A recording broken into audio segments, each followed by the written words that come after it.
Welcome back to the question where you have the questions and I have the answers, and it has been a long time since I've made a video because life has been crazy, school started again, now it's winter break and all that jazz.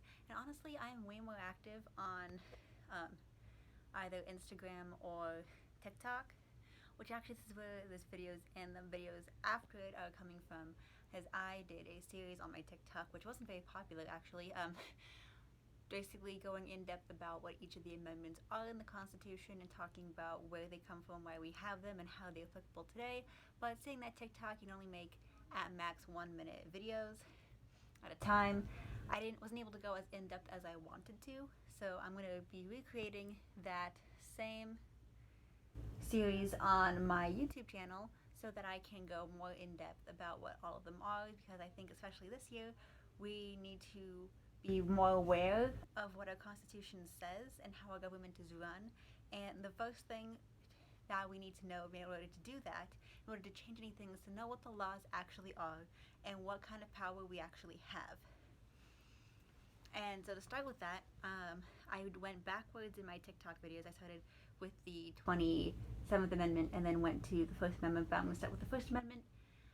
Because the First Amendment, I think, is way more important than the 27th Amendment. The 27th Amendment is just dumb and it infuriates me so much. But the First Amendment is, I think, our most important amendment. I mean, other than ones that grant people rights, but we shouldn't have had to grant them rights anyway. Anyway, to the First Amendment. The First Amendment guarantees 5 freedoms: freedom of speech, freedom of religion, freedom of the press, freedom to assemble peaceably, and the freedom to petition the government. And because I know those 5 things, I am now more qualified than Amy Coney Barrett, who famously could not name the 5 First Amendment freedoms, even though it's her job to determine what violates those freedoms. Now, my mini rant aside, we're going to start what each of those mean, because there's a lot of misinterpretation about what those 5 freedoms mean. The first one, freedom of speech. This is the big one. A lot of people interpret it to mean that they can say whatever they want all the time, when really, specifically, the First Amendment protects these freedoms from the government. So you have freedom of speech from the government, meaning the government cannot censor what you say. The government cannot stop you from saying something. Now, there is a bit of tension around, whether censoring slurs or censoring language counts as a violation of freedom of speech, but it depends on where those come from. If it comes from a public place, like if you walk into a store and you start just shouting the N-word and other racial slurs, and the store manager tells you to leave, that's not violating your First Amendment right, because it is a public place and you are now in their place and they can tell you what to do. But if the government said, by the way, you can't say this, then it might be under contention. But once again, we don't know. That's a really gray area about whether censorship counts as a violation or not. Except one thing is, seditious libel. Basically, if you speak out against the government or criticize the government, you can do that as long as it's true. If what you're saying, there's fact behind what you're saying. Like if I'm saying Trump doesn't pay his taxes, he's committed tax fraud, he's committed voter fraud. Those are terrible things to say about our president, but they're true. Now, if I just was shouting that, oh, he's a communist and all that kind of jazz, that's wrong, because he's clearly not. Okay, so that's the first freedom, that's the big one. Next is freedom of religion. And what that means is that the government cannot make laws barring certain religions or barring certain practices of religions in this country, which is why people who belong to the Church of Satan can get abortions, even if abortion becomes illegal throughout America, because it is seen as part of their religion, therefore they cannot stop you from getting one.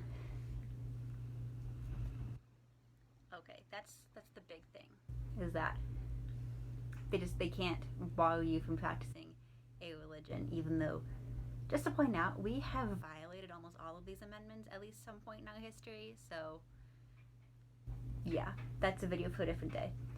I will elaborate maybe later on if I feel like it, but right now we're going to get through just what they are and what they mean and how they're applicable today.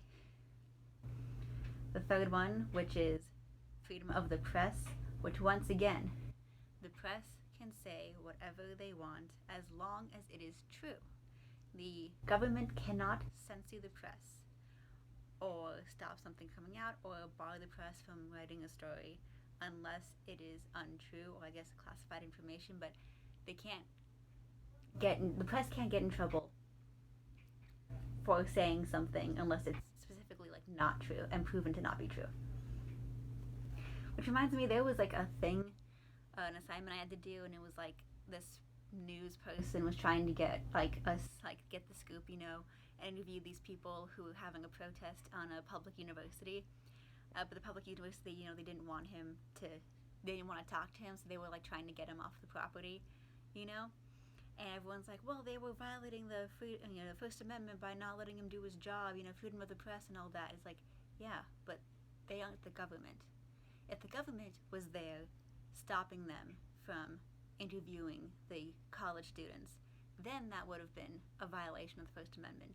But if the college students themselves didn't want to talk to the press, then that's not a violation,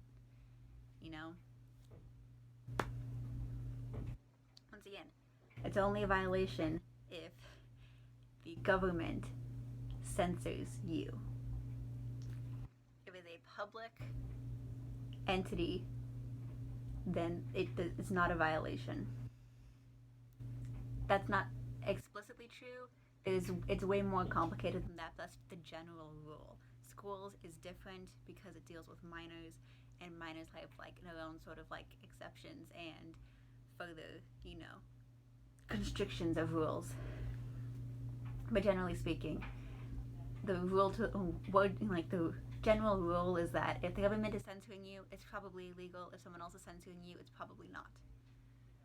Now, the right to peaceably assemble, which is protesting, marching, picketing, gathering outside, that is all legal as long as you aren't destroying stuff or fighting people.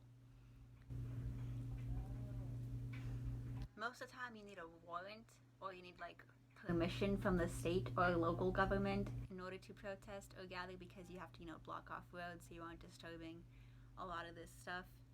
But as long as you aren't actively hurting people, it's not illegal and they cannot arrest you for it. One thing my dad did point out is that you have protests, and then a lot of times you have counter protesters on the other side, which obviously are allowed to be there because the local governments granted them the right to be there along with the protesters. But a lot of those break out into fights, and then it looks bad on both sides, or usually on one side it looks worse. And the question that my dad posed is it then violating the First Amendment to let the counter protesters protest at the same time in the same place as the protesters? Because after many experiences, we know that fights and riots will break out. So now, is that just federal or lawful negligence to let this happen just to arrest people? Or do they really think that it's gonna spur some discussion? And sometimes it does, but a lot of times it doesn't. It just gets violent, which would then, violate the First Amendment. It's a really, really complicated here in America, and probably everywhere. I haven't looked into a lot of laws in other countries because I don't live there and it's not as big of an issue for me. But it's interesting to know the loopholes and the complexities of applying law. And then the last one, which is the right to petition the government. I'm pretty sure if you've seen anything, online this year in the Black Lives Matter movement, is all these petitions going around trying to get laws changed. Trying to get this person free, this person taken off of death row, get justice for Breonna Taylor or George Floyd. And they have the right to do that. You can petition the government to try and get laws changed or to get something changed. But then a lot of issues is that, do these petitions actually work? How does the whole petition process work? And as far as I know, the petition process just shows how many people want something to happen. because the law works in very, very, very complex and mostly mysterious ways. But something that has to be taken into is, one, the benefit of the people, or two, how much it's wanted. You know, most of the law making process is through a majority vote. So it has to be wanted. And so usually the public isn't taken into account, but I guess you can petition to get something changed. And if you have enough people and it's shown that the public really, really, really wants this change, the lawmakers will take into consideration and change it. Is it a guarantee, though? Do petitions work 100% of the time? No, absolutely not. Congress, in my personal belief, has way too much power, and they do not have to listen to the government. There's nothing to the public. There is nothing ever in our Constitution that states that the Congress or the president or anyone has to listen to the public. It would be nice if they did, and I feel like things would work smoother if they did, and if the public was represented more often, but they don't have to do that. But petitioning the government is one of those ways that we are able to, or we're granted that right in order to show our dissatisfaction in the government. Because ultimately, one of the beliefs of the Founding Fathers is that the government was made to serve the people, and once it no longer does so, the people should have the right to abolish it, which is ironic because our Constitution also says that it will arrest anybody who is a traitor or tries to rebel against the government or against the country, which is why we went to a war to keep the Confederate States here instead of letting them just leave and being two separate countries. So that's some insight about the First Amendment. I hope you learned something. Please utilize this video when arguing with ignorant family members. I feel like it's hard to come up with an argument, and a lot of people say a lot of dumb things, especially on the internet, so just please use this as a source. And just remember that I take criticism, so please comment if I was unclear about something, or maybe I forgot something, or I said something wrong, or if you disagree. I would love to debate you in the comments. If you have any other questions about this year, or the government, or how politics work, or maybe history, I am all for that. I really miss interacting with you in the comments, and I'm going to try to be more active on my YouTube channel. But sometimes, honestly, I feel like I should just quit this whole YouTube thing because I'm not as active on here and a lot of my videos flop.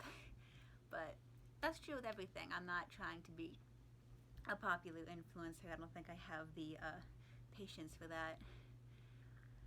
So just have an amazing winter break. Happy Kwanzaa. And so long, and thanks for all the fish.